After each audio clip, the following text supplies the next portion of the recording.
మనసు పడే మౌన రోదన పార్ట్ 4. సంధ్య గత రాత్రి సంఘటనతో సూర్యాని ఒక అంచనా వేసింది. శ్రావణి అంచనాలకు అందటం లేదు. సంధ్య మనసులో చూద్దాం ముందు ముందు ఏం జరుగుతుందో అనుకుంటూ స్నానానికి వెళ్ళింది. చక్కగా స్నానం చేసి నెమలి పించం కలరు పట్టు చీర కట్టి ఎంతో ఉన్నతముగా హుందాగా శ్రావణి హెల్ప్తో రెడీ అయినది. శ్రావణి కూడా మేడం నేను కూడా ఫ్రెష్ అయి వస్తాను అని బయటికి వెళ్ళింది. శ్రావణి వాళ్ళ అమ్మ అక్కడ రమణి గారికి పర్సనల్ మేడ్ కాబట్టి ఒక రూమ్ గౌరీ కోసం ఉన్నది. అక్కడికి వెళ్ళి స్నానం చేసి సింపుల్గా రెడీ అయ్యి మళ్ళీ సంధ్య రూమ్కి వచ్చింది. అప్పటికే ఇంట్లో హడావుడి మొదలైంది. పంతులు గారు వచ్చారని రమణి గారు కేకలు వేస్తుంటే సంధ్య గదిలో నుంచి సంధ్య శ్రావణి, పై గదిలో నుంచి సూర్య బయటికి వచ్చారు. సంధ్య శ్రావణి పైనుంచి దిగుతున్న సూర్యని చూసి ఇద్దరు మౌతులు ఓపెన్ చేసి చూస్తున్నారు. ఎందుకంటే సూర్య ట్రెడిషనల్ డ్రెస్లో రాజు పంచెలు, దానికి తగ్గట్టు చక్కటి కుర్తీ వేసుకుని ఎంతో హుందాగా పెద్ద బంగారు కడియం, మెడలో చాలా లావుపాటి మెలకల చైను వేసుకొని దానికొక పులిగోరు, అందానికే అసూయ పుట్టే బాడీ స్ట్రక్చర్తో హుందాగా దిగి వస్తున్న సూర్యని చూసి సంధ్య మనసులో ఇంత అందగాడా నా మొగుడు అని మురిసిపోయింది. శ్రావణి ఎంత అందం ఉంటే కనులు దోచే అందగాడే కాని మనసును దోచే అందగాడు కాదుగా. ఆడదాని మనసు తెలుసుకోలేనిడు ఎంత అందంగా ఉంటే ఏమి ప్రయోజనం అని ఒక నిట్టూర్పు విడిచి పంతులు గారు కేక వేయటంతో రమణి గారు వచ్చి సంధ్యని తీసుకుని పోయి పీటల మీద కూర్చోబెట్టి సూర్య కూడా వచ్చి పీటల మీద కూర్చొని పద్ధతిగా వ్రతం చేసి తీర్థ ప్రసాదాలు స్వీకరించిన తరువాత భోజనాలు ముగించుకొని బంధువులకు చాలా ఖరీదైన బహుమతులు ఇచ్చి సత్కరించారు. వారు ఒక్కరుగా రమణి మూర్తులకు దగ్గర సెలవు తీసుకొని బయలుదేరుటకు సిద్ధమయ్యారు. సూర్యకి సంధ్యకి ఆ రోజు నైటు 10:30 శాంతి ముహూర్తం ఉన్నదని పంతులు గారు చెప్పారు. అందుకనే వారిని వారి గదిలోకి పోయి పడుకోమన్నారు. శ్రావణి వాళ్ళ అమ్మ దగ్గర రమణి గారి దగ్గర సెలవు తీసుకొని ఇంటికి బయలుదేరినది. సూర్య గదిలోకి వెళ్ళి పెళ్లి వల్ల 3 రోజుల నుంచి బయటికి వెళ్ళక తను వేసుకున్న డ్రెస్ తీసి మామూలు డ్రెస్ వేసుకొని బయటకు వచ్చి రమణి గారితో అమ్మ నాకు బయట 1 గంట పని ఉంది, వస్తా, నేను పోతున్నా అన్నాడు. రమణి గారు ఈరోజు ఎక్కడికి వెళ్ళకూడదు కన్నలు అని అన్నది. సూర్య అమ్మ ప్లీజ్ ఫ్రెండ్స్ని కలవాలి, పెళ్ళికి వచ్చిన వాళ్ళు రిటర్న్ అవుతున్నారు, ఒకసారి కలిసి రావాలి ప్లీజ్ 1 గంట అని పర్మిషన్ తీసుకొని కారు దగ్గరికి వచ్చాడు.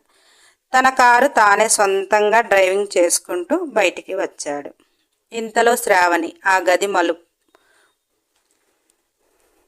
మలుపులో అడుగు వేసుకుంటూ వాళ్ళ ఇంటికి పయనం అవుతుంది. సూర్య శ్రావణికి కారు అడ్డం పెట్టి ఎక్కు అన్నాడు. శ్రావణి సూర్యని వికారంగా చూసి నేనెక్కను సార్, నేను నడిచి వెళ్తా అని అంటూ ముందుకు వెళుతుంది. సూర్య కారు దిగి నడుచుకుంటూ కనకాంబరం కలరు లంగా ఓణిలో చాలా ముద్దుగా కనిపిస్తున్న శ్రావణిని చూసి సూర్య కళ్ళు జిగేల్మన్నాయి. ఎందుకో ఎప్పుడు చూసినా ఆ అమ్మాయిని అల్లరి పెట్టాలనిపిస్తుంది అని తన మనసులోనే తానే అనుకుంటూ శ్రావణి చెయ్యి అందుకున్నాడు. శ్రావణి తనువు 1 క్షణం పులకించింది. మరుక్షణం తేరుకొని కళ్ళెర్ర చేసి తాకొద్దని చెప్తే ఎందుకు తాకుతారు సార్, మాటికి అని గయ్యమని అన్నది. సూర్య తాకితే పెట్రోల్ పోసుకుంటావా కిరోసిన్ పోసుకుంటావా అని అన్నాడు అల్లరిగా. శ్రావణి, ఏమి పోసుకున్నా తక్కువే అనిపిస్తుంది, వదలండి సార్ అని కోపంతో ఊగిపోతుంది. సూర్య, ఎందుకలా అనిపిస్తుంది అని అడుగుతూ, నువ్వేదో నన్ను చూసినప్పుడల్లా ఎందుకు ఫీల్ అవుతున్నావు చెప్పు, ఏంటా ఫీలింగ్, నాపై కూడా నీకేదో అన్నాడు. శ్రావణి మనిషి అంతా ఊగిపోతూ, ఇష్టం లేకుండా ఒక మగవాడు ఆడదాన్ని తాకితే అలానే అనిపిస్తుంది సార్, ప్లీజ్ వదలండి. సూర్య చేతిలో నలిగిపోతున్న ఆమె చేతిని గుంజుకుంటుంది. సూర్య, నిన్ను నేను ఎక్కడ తాకినా ఓ ఫొలోమంటూ కయ్యమంటావు, చెయ్యి ఎవరైనా పట్టుకుంటారు, నీ నడుము పట్టుకుంటే తప్పు అవుతుంది. ముందు నీ ఆలోచన ఏంటో నువ్వు ఆలోచించుకో, తరువాత కిరోసిన్ పోసుకుంటావో యాసిడ్నే పోసుకుంటావో పోసుకో. నేను అటువైపు వెళ్తున్నా, ఆడపిల్లవి, ఎండకి కందిపోతావు అని దించి వెళ్దాం అనుకున్నా, తొక్కలో క్లాసులు పీకకుండా కూర్చో అని గదమాయించాడు. శ్రావణి సైలెంట్గా వెళ్ళి కూర్చుంది. శ్రావణి మనసులో, ఏంటి నేను నిజంగా ఎక్కువ రియాక్ట్ అవుతున్నానా, లేని ఫీలింగ్స్ ఉన్నట్టు భ్రమపడుతున్నానా, ఇతనికి ఎందుకు ఇతను ఎదురుగా ఉంటే నాకు నేనే అతని మీద పడేటట్టు అనిపిస్తుంది, ఈ జన్మలో వీళ్ళింటికి రాకూడదు అని మనసులో నానా రకాలుగా తనను తాను బండ బూతులు తిట్టుకొని నోరు మూసుకొని కూర్చుంది. సూర్య వచ్చి డ్రైవింగ్ చేస్తా గౌరీ ఇల్లు ఇంతకు మునిపే చూసిన కారణంగా అక్కడ దింపి వెళ్ళిపోయాడు. శ్రావణి ఇంట్లోకి వెళ్ళినాక వికారమైన వాసన వస్తుంది. ఇంట్లో తలుపులు తీసి వాళ్ళ నాన్న ఉన్న పరిస్థితికి శ్రావణికి వామిటింగ్స్ వచ్చే అంత పని అయింది. ఇంట్లో శ్రావణి గౌరీ పెళ్లి పనుల మీద ఒక 4-5 రోజుల నుంచి ఇంటిని పట్టించుకోక, గౌరీ మొగుడు ఇష్టానికి తాగి తన ఒంటి సోయి తనకు లేక ఇల్లు మొత్తం సర్వనాశనం చేసి పడేశాడు. శ్రావణి గట్టిగా ముక్కుకు కర్చీఫ్ కట్టుకొని తండ్రి రెక్క పట్టుకొని వాష్రూమ్కి తీసుకుపోయి వాళ్ళ నాన్నకి స్నానం చేపించి ఒక రూమ్లో పడుకోబెట్టి ఇల్లు మొత్తం క్లీన్ చేసే పనిలో పడ్డది. స్కూల్ నుంచి వాళ్ళ తమ్ముడు వచ్చే వరకు ఇల్లు శుభ్రం చేసి తాను ఫ్రెష్ అయ్యి ఇద్దరు చదువుకుంటున్నారు. సూర్య ఫ్రెండ్స్ దగ్గరికి వెళ్ళి ఇష్టానికి తాగేసి ఫ్రెండ్స్తో ఎంజాయ్ చేసుకుంటూ తన ఫోను పట్టించుకోకుండా పార్టీ మూడ్లో మునిగిపోయాడు. రమణి గారు 7 గంటల నుంచి సూర్యకి ఫోన్ చేస్తుంది, అయినా లిఫ్ట్ చేయటం లేదు. రమణి గారికి కాళ్ళు చేతులు ఆడటం లేదు. ఇలాంటి రోజు కూడా కొడుకు ఇంటికి రావటం లేదంటే వాళ్ళ పెంపకం మీద వాళ్ళకే బాధేసింది. ఇప్పుడు సంధ్యని రెడీ చేసి రూమ్కి పంపించి ఏం చెయ్యాలి, సూర్య రాకపోతే అని తెగ హైరానా పడుతుంది. గౌరీ, అమ్మా నేను వెళ్ళిరానా అని అన్నది. గౌరీ, ఇటువంటి టైంలో వదిలి వెళ్తావా అని రమణి గారు అన్నారు. గౌరీ, అమ్మా పిల్లలిద్దరే ఉన్నారు, వయసుకు వచ్చిన పిల్లని తాగుబోతు మొగుడు, వాడి చేతిలో పిల్లలను పెట్టడం అంటే నాకు భయం, నేను ఇంటికి త్వరగా వెళ్తానని శ్రావణిని పంపించిన అమ్మ అని గౌరీ బాధగా అన్నది. రమణి గారికి ఏం చెప్పాలో అర్థం కావటం లేదు. గౌరీ, పిల్లలకి నేను సెక్యూరిటీ అరేంజ్ చేస్తా, అక్కడికి భోజనం పంపిస్తా, ఈ ఒక్క రోజుకి నువ్వు ఇక్కడే ఉండిపో. సంధ్య తల్లి లేని పిల్ల, సూర్య గురించి నీకు తెలియనిది లేదు. సంధ్యని రెడీ చేసి సూర్య వచ్చినాక వెళ్ళిపో గౌరీ అని చెప్పింది. రమణి గారు పెద్ద వయసున్న డ్రైవర్కి క్యారియర్ తీసుకొని శ్రావణి దగ్గరికి వెళ్ళమని చెప్పింది. రామయ్య అనే డ్రైవర్ పెద్ద క్యారేజీ తీసుకొని శ్రావణి ఇంటికి బయలుదేరాడు. గౌరీ కొద్దిగా నిమ్మల పడింది.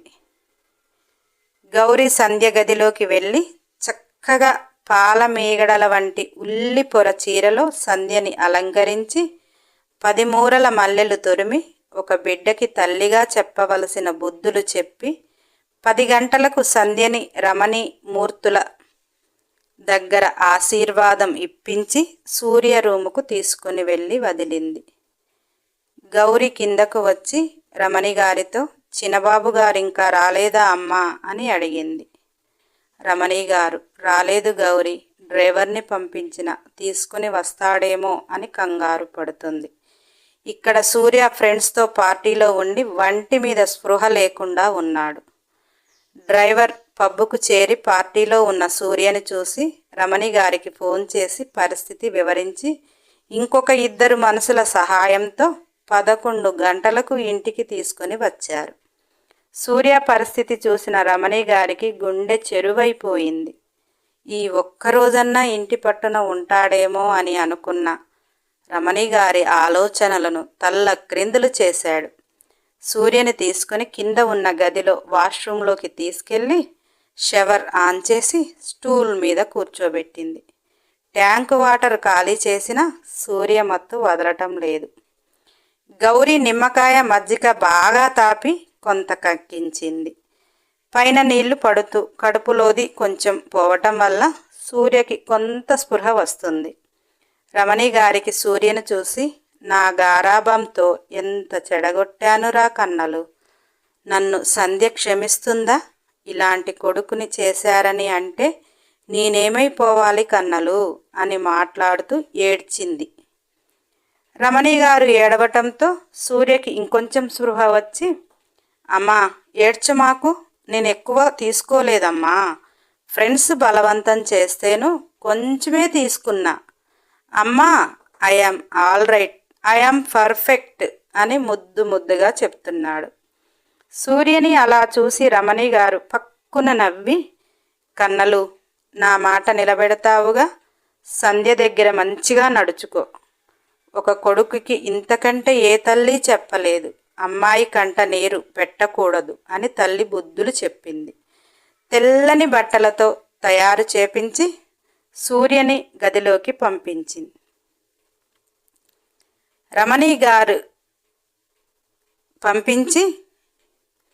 రమణి గౌరి కిందికి వచ్చేశారు. హాయ్ బంగారాలు, నెక్స్ట్ ఎపిసోడ్ కోసం సబ్స్క్రైబ్ చేయండి. నా మంచి బంగారాలు కదూ, లైక్ చేయండి, షేర్ చేయండి, కామెంట్ చేయండి. అన్ని ఎపిసోడ్ల కోసం బెల్ ఐకాన్ టచ్ చేయండి. అలా ఒకసారి రుధిరను, నైట్ క్వీన్ని పలకరించి రండి.